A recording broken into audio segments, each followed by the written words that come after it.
अध्यक्ष, आताच आपण या ठिकाणी उपजिल्हा रुग्णालय करमाळा येथे एका रुग्णाला आणलं होतं. नेमकं काय, कशा संदर्भात आणलं होतं, कुठला आहे, काय नाव आहे त्याचं? मी सोमनाथ जाधव, विहार तालुका उपाध्यक्ष रुग्णसेवक. आणि आता झऱ्यावरनं इकडं करमाळ्याला आमच्या कामानिमित्त निघालो होतो. तर एक बिहार राज्यातील वैशाली जिल्ह्यातील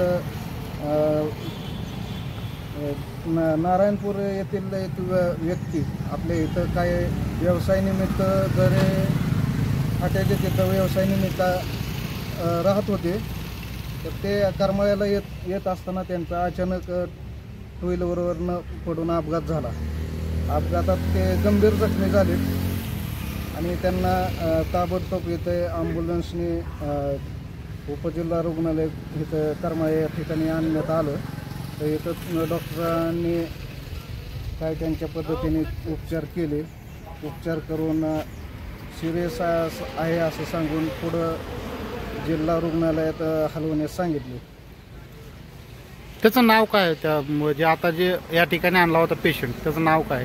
त्यांचं नाव मोहम्मद सद्दाम अन्सारी, वय 32 असं सांगण्यात आले आहे. त्यांचे आता बंधू आलते त्या पेशंटचे, त्यांनी त्यांचं नाव सांगितलं, वय सांगितलं, मोहम्मद सद्दाम अन्सारी, वय 32. काय सांगाल आता या ठिकाणी? तरी आपल्या येथील उपजिल्हा रुग्णालयातील जे डॉक्टर आहेत त्यांनी तात्पुरती सुविधा या ठिकाणी त्यांच्याकडे जेवढी उपलब्ध आहे ती सुविधा दिली, तरीसुद्धा म्हणजे जी सुविधा चांगल्या प्रकारे, योग्य प्रकारे आणखी सुद्धा मिळणं अपेक्षित होतं. तो स्टाफ कमी असल्यामुळं मिळाले नाही. काय सांगाल? हे आता माझ्या माहितीप्रमाणे मी याच्या आधीसुद्धा माझा डॉक्टरांशी सारखा संपर्क असतो. असे इमर्जन्सी घटना नेहमी घडतात. अपघात असेल किंवा अजून काही पेशंट इथं या आपल्याकडं इथं उपजिल्हा रुग्णालयाला करमाळ्यामध्ये स्टाफ अभावी पेशंटची पूर्णपणे इथं इलाज होत नाहीत. सुविधा नसल्यामुळं हेळसांड होते पेशंटची. आणि सुविधा स्टाफ नसल्यामुळं पूर्णपणे सुविधा नसल्यामुळे बाहेर जिल्ह्याच्या ठिकाणी पेशंटला म्हणजे हलवलं जातं आहे. त्यात बराच वेळ जातो पेशंटचा. पेशंट वेळेअभावी दगावण्याची शक्यता असते. तर माझी एवढीच प्रशासनाला विनंती की तुम्ही येणाऱ्या काळात लवकरात लवकर करमाळा उपजिल्हा रुग्णालय येथे पूर्णपणे स्टाफची सुविधा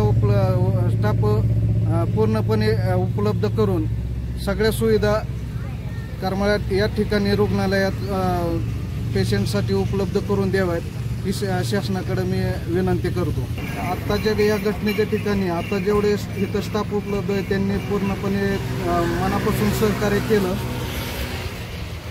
त्यांच्याकडे जेवढी सुविधा आहेत त्या सुविधेनुसार त्यांनी ताबडतोब फास्टमध्ये चांगल्या प्रकारे म्हणजे उपचार केले. उपचार करून पुढं सोलापूर या ठिकाणी जिल्हा रुग्णालया ठिकाणी हलवण्यात आले आहे. तरी हा या स्टाफचं म्हणजे त्यांनी सहकार्य भरपूर केलं, त्यांचं धन्यवाद. आणि विनंती राहील की अजून कशा प्रकारे स्टाफ जास्तीत जास्त उपलब्ध करून जास्तीत जास्त सुविधा आणता येतील, करता येतील तेवढे करावं, एवढी विनंती.